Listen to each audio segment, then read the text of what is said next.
इथे मी 4 अंडी बॉईल करून त्याची साल काढून घेतली आहे. आता प्रत्येक अंड्याला असं चाकूने टोचन करून घेते. कढईत तेल ओतले थोडे आणि हे अंडे शॅलो फ्राय करते.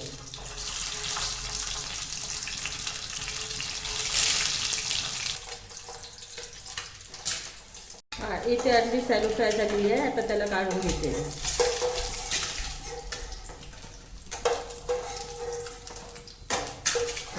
त्याच कढईमध्ये मी अजून 2 चम्मच तेल घालते. मी आधीच वाटण करून ठेवलेलं आहे. यात कांदा, टोमॅटो, खोबरं आणि थोडे खडे मसाले घातलेले आहेत आणि हे वाटण आता आपण तेलामध्ये टाकूया.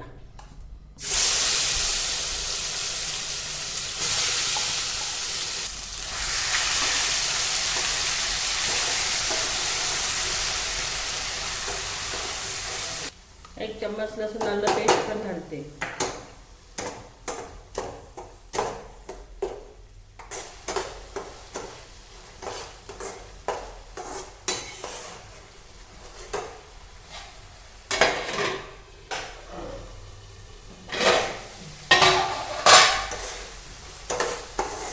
आपला मसाला छान परतून झाला. मसाल्यातून तेल बाहेर निघत आहे, सुटत आहे असं. तर आता यामध्ये सुकी मसाले घालूया.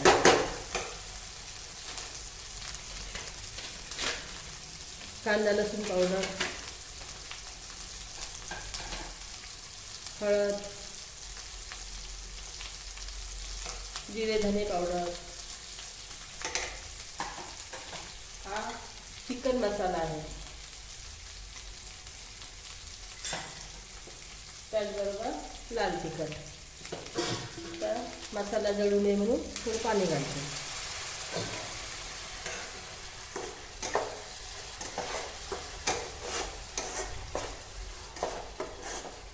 मला छान परतून घेते. आता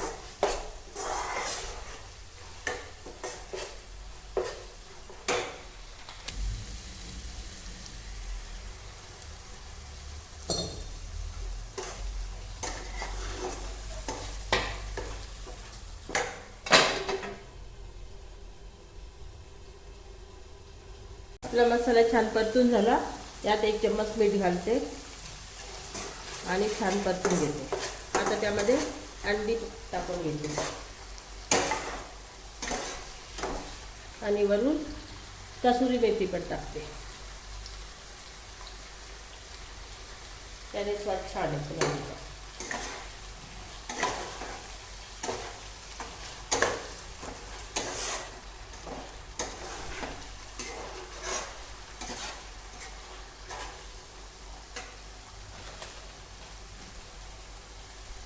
मसाला छान परतून झाला. आता त्याला अर्धा ग्लास पाणी टाकते ग्रेव्हीसाठी.